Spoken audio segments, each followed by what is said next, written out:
Good turnout in Port Dickson early voting.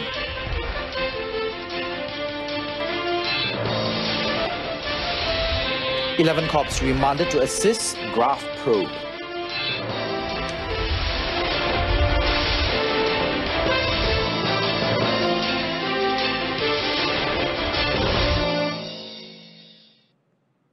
You're watching the evening edition of News on 2. I'm Adrian Seat. Now, the Port Dickson by-election recorded over 60% of 7,191 in early voter turnout when polling closed at 5:30 p.m. today. They were mostly members of the armed forces, police personnel and their spouses. Now, according to the Election Commission Chairman Ashar Azizan Harun, the total number was derived from the official data that was updated as of September 11th as per the second quarter of 2018. Saya ingin menekankan bahawa jumlah yang sebenarnya yang telah disahkan ialah jumlah yang diisytiharkan oleh pihak SPA semalam. Ya. Jadi jangan gunakan jumlah yang dikatakan oleh pihak tentera pada hari ini. Ya. Mengikut media statement SPA semalam, kita telah menggunakan jumlah pengundi mengikut daftar pengundi suku tahun kedua 2018 yang telah dikemasginikan sehingga 11 September 2018.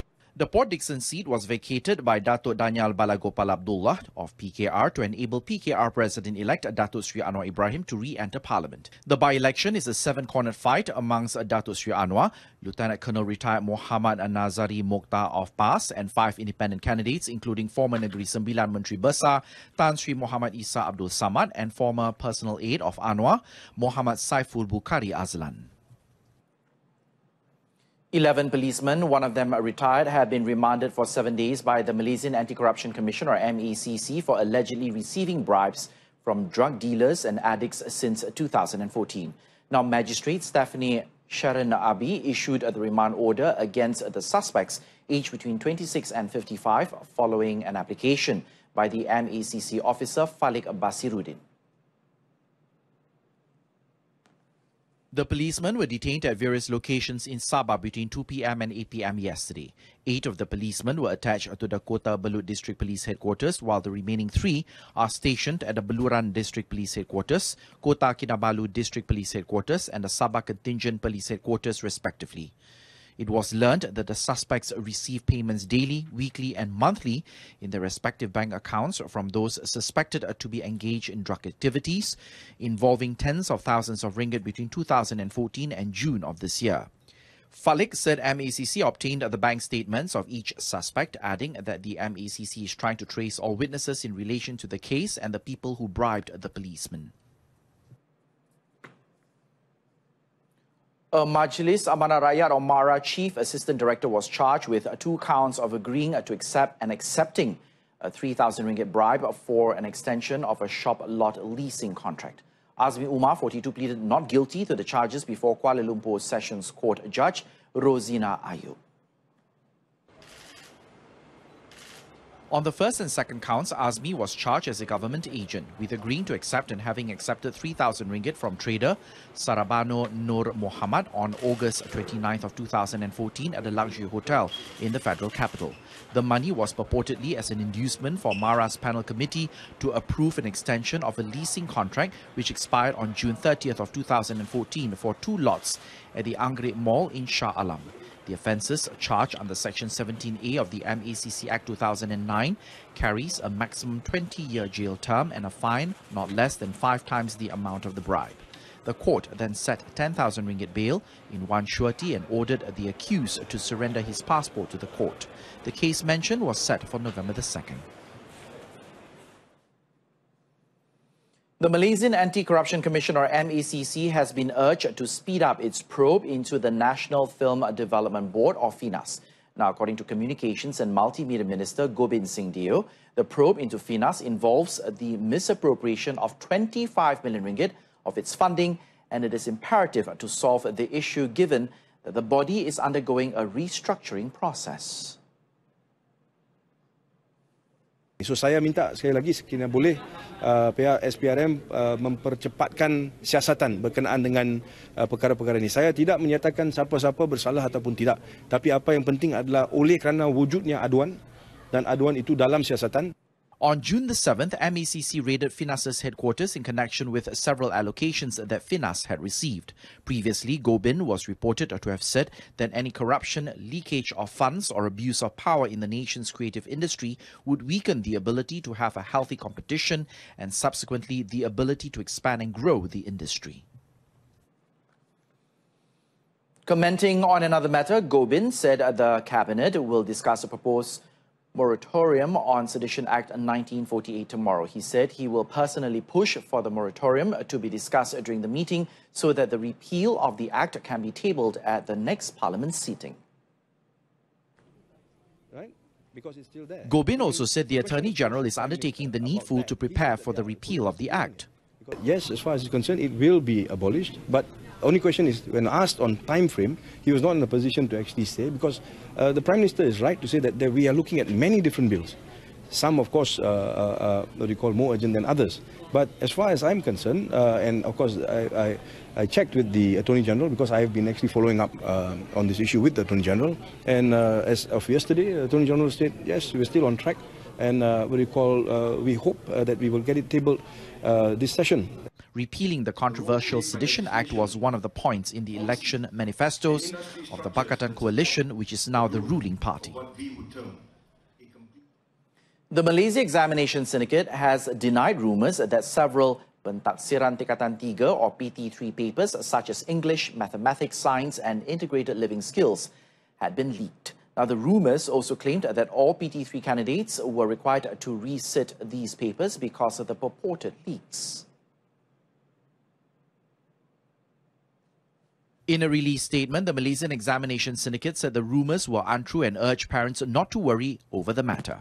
The statement also said the schools have conducted a PT3 based on the guidelines given by the Examination Syndicate with the supervision of the state education departments and the district education officers.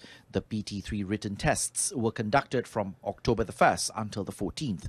PT3 is a school-based holistic assessment of students on a continuous basis. Schools and teachers are solely responsible for the administration of the examination, marking of exam scripts, and release of results on a date fixed by the Education Ministry.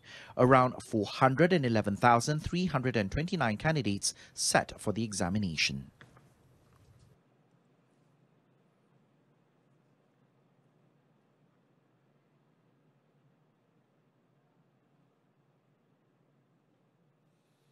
A disabled senior citizen was found with his head decapitated at his home in Kantan New Village of Chermo, Perak today.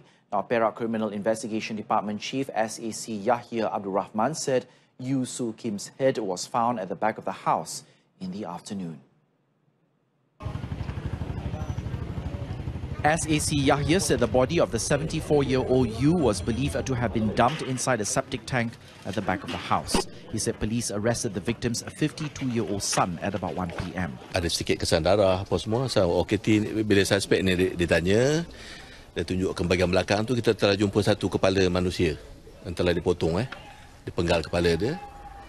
Dan bila ditanya lagi, bahagian badan tu telah dibuang dalam satu lubang perbentungan di belakang tu. So asal lanjut tu dia kata dia telah potong bahagian-bahagian badan ni. Police also found a 60-centimeter machete believed to have been used in the murder. SAC Yahya said police believe the crime took place at about midnight on Tuesday. The case is now being investigated under Section 302 of the Penal Code for murder. 3 people died in an accident involving 2 cars and a motorcycle at kilometer 59 of the Jalan Kota Tinggi, Klang, Johor at 12:20 a.m. today.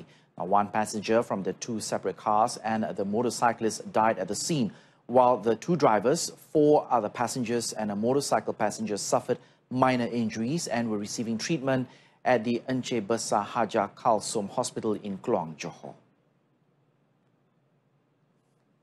Klang Police Chief Assistant Commissioner Muhammad Abdul Ismail said Noor Hafira Zainal, 23, who was heading towards Ulu Belitung, saw a spark on the car driven by Azrul Afzam Surya, 24, and had tried to avoid from crashing into him. However, she failed.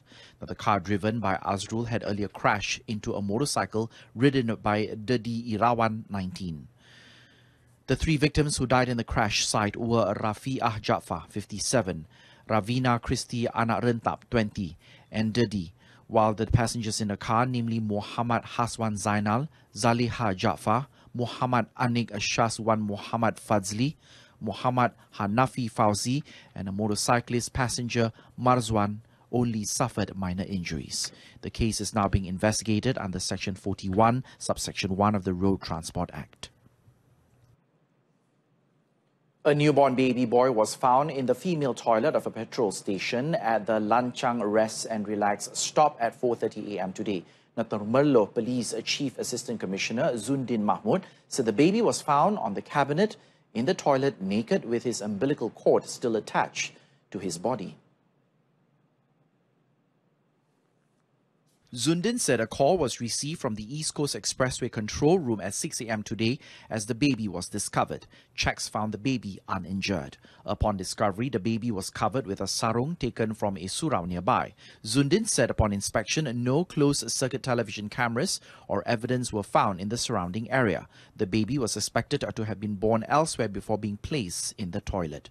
Investigations will continue under Section 317 of the Penal Code for concealment of birth.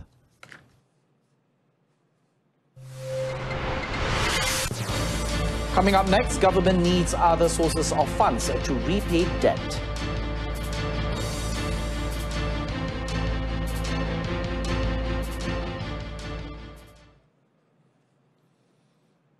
On to business. Now, the government needs to find other sources of funds to repay its debt, including imposing new taxes and selling some of its assets. Now, Prime Minister Tun Dr. Mahathir Mohamad said the new tax regime will be different from the current sales and services tax and less of a burden to the people. That is funny, laugh. In order to invest, and we know where the money is invested, and we can pull out or we can receive dividends. But now we don't know where the money is. So we have to find other sources of funds. Now it was suggested that we should have new taxes. I don't think that is something that is welcome by the people. But we may have to devise new taxes in order to have the money to pay our debts. The Premier said this at the Malaysia New Dawn Investors Conference in Kuala Lumpur. In his speech, Tun Dr. Mahathir said that the government would also be looking at selling its assets, such as land and other valuable assets, in order to pay off the debt. Meanwhile, Tun Dr. Mahathir expressed hope that investors can contribute ideas on the development of government policy that could make the country become the once feared Asian tiger. Now, he also said that investors from the USA and the United Kingdom expressed interest to invest in the country during his recent visit to both countries. The Premier was also optimistic that there will come a time where investors will contribute significantly onto the country's economic growth.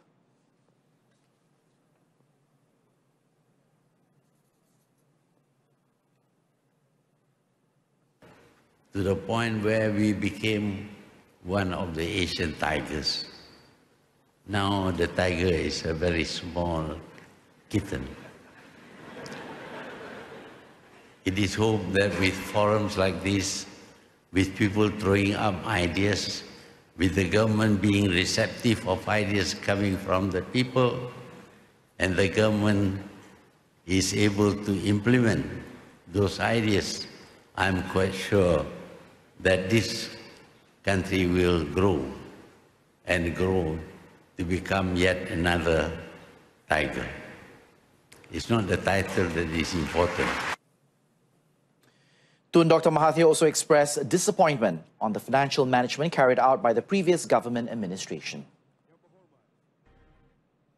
International Trade and Industry Minister Dato' Daryl Lee King hopes that the Free Trade Agreement or FTA between ASEAN countries can reach an agreement by the end of this year. Now speaking to reporters on the sidelines of the Malaysia A New Dawn Investment Conference today, Dato' Lee King said the talks between ASEAN countries will be held in Singapore next month, where Prime Minister Tun Dr. Mahathir Mohamad is scheduled to attend. But there are things that are being sorted out. There are things that have been worked out. You must remember, even though we are all ASEAN, it's still imperfect in a sense. There are still issues on tariffs, also issues on even how we travel between each other or how we deal with each other. On Southeast Asia being the most vulnerable in terms of the shrinking effect, Dato' Lee King hopes that by middle of next year, ASEAN members can come out with something tangible. On the next step, he said there are ongoing negotiations in Jakarta and New Zealand, and that within 2 months, he hopes to have reached substantial agreements between the members. On the European Union or EU FTA, the minister said he has yet to visit Europe, but the EU and ASEAN are both keen to talk. The Energy, Science, Technology, Environment and Climate Change Ministry has agreed to bear the cost for utilities, water and telecommunications to reduce the costs of all affordable housing projects. Now, Housing and Local Government Minister Zuraida Kamarudin, who welcomed the move, said the new affordable housing policy will be discussed at the Cabinet meeting and will be expedited for approval by next year. Currently, it's the developers that have to bear the cost to construct these substations. So now, this cost is being passed back to Tenaga to construct the substations. Because at the end of the day, they are going to collect electricity bills from revenue. So they have to be responsible for that. So something like that. So Zuraida also explained that 5 housing agencies will be consolidated under her ministry to streamline the housing schemes, design and pricing. These are Perbadanan Prima Malaysia, Satu Malaysia Civil Servants Housing Program, UDA Holdings Berhad, Syarikat Perumahan Negara and the Hardcore Poor Housing Program. SCOMI Engineering Berhad and Prasarana Malaysia Berhad will hold a meeting next week to solve the gradual decline in KL monorail's ridership. Now, Transport Minister Anthony Loke Siu Fook, who will chair the meeting, said 2 proposals will be submitted to the Cabinet by the end of the year to improve the quality of monorail services by the first half of 2019. 5 sets of 4 coach trains were grounded since January 2018 due to 8 incidents in 2017. Look said he was considering asking train supplier SCOMI Engineering Berhad to repair the trains. The second option was to have an open tender to get a new supply for the trains. Selepas kita mendapat keputusan daripada Kabinet, maka ada satu hala tuju yang jelas bagaimana kita nak menyelesaikan pertikaian ini dan bagaimana kita nak memastikan semua train set yang telah diberhentikan ini, yang telah di-grounded ini dapat diperbaiki dan dikembalikan perkhidmatannya. Dan selepas itu, train set yang baru, adakah ia diteruskan atau kita nak mencari pembekal lain. Itu kita akan buat keputusan. Loke added that only 5 sets of 2 coach trains are operating at the moment, and this has caused the frequency of the service to be very irregular. Average ridership fell from 71,943 in 2015 to 48,748 in 2017. Deputy Prime Minister Datuk Sri Dr. Wan Azizah Wan Ismail begins her one-day working visit to Indonesia today by calling on Indonesian President Joko Widodo. Now, during the 30-minute meeting at the Bogor Presidential Palace, Datuk Sri Dr. Wan Azizah and Jokowi, as the Indonesian President is fondly called, discuss various matters concerning bilateral ties. Datuk Sri Dr. Wan Azizah was accompanied by Deputy Foreign Minister Datuk Marzuki Yahya and Foreign Ministry Deputy Secretary General Datuk Raja Nur Shirwan Zainal Abidin. Her visit to Indonesia is her first to the neighbouring country since her appointment as Deputy Prime Minister on May the 21st, following Pakatan Harapan's victory in the general election in May. Her packed itinerary includes a courtesy call on the Indonesian Vice President, Yusuf Kala, and a meeting with Women Empowerment and Child Protection Minister, Yohana Suzana Yembesi. And that item concludes this evening's edition of News on 2. In our top story, Port Dickson by-election records over 60% early voter turnout. Join us again at 12:30 tomorrow afternoon for more news updates. I'm Adrian Seat. Thanks for watching. The Tamil Bulletin is up next. Stay tuned.